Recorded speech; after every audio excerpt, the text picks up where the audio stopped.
on entend beaucoup parler de l'intelligence artificielle et des règles éthiques qu'elle soulève.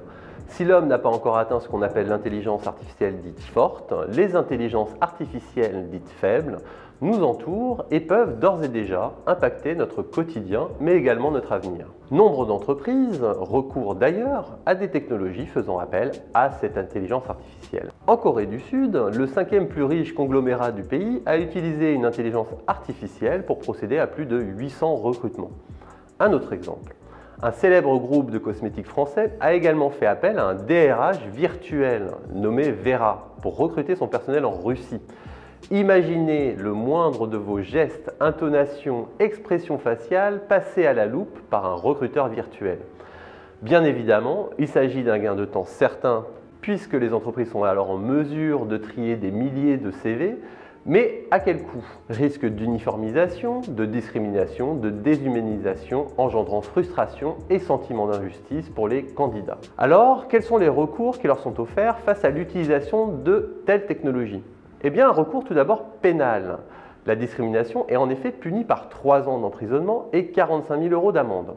Encore faut-il pouvoir la démontrer pour obtenir des dommages et intérêts, ce qui n'est pas une mince affaire. Et puis, vous pouvez également recourir au règlement général européen sur la protection des données, entré en vigueur en 2018, et à la loi du 6 janvier 1978, dite Informatique et Liberté, dans sa version modifiée.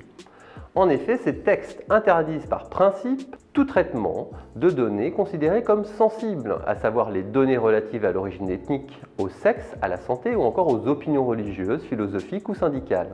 Mais aussi toute décision fondée uniquement sur un traitement automatisé de données, y compris le profilage, qui pourrait avoir des effets juridiques ou qui pourrait affecter de manière significative la personne concernée par le traitement.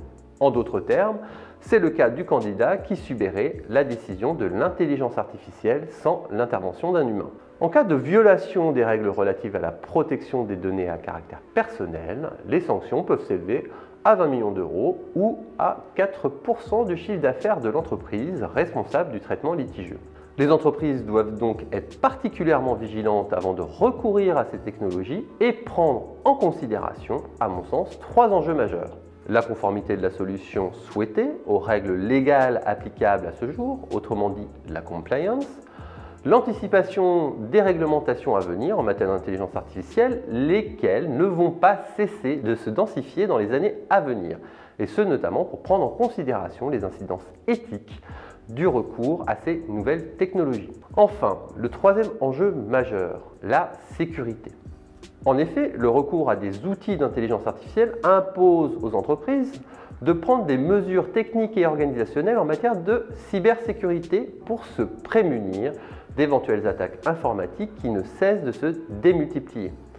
On a d'ailleurs pu constater que plusieurs sociétés ont fait l'objet d'attaques informatiques par détournement de leur chatbot, outil justement utilisé pour le recrutement. Si vous voulez en savoir plus, je vous donne rendez-vous sur notre site internet et vous dis à bientôt pour un nouveau point digital.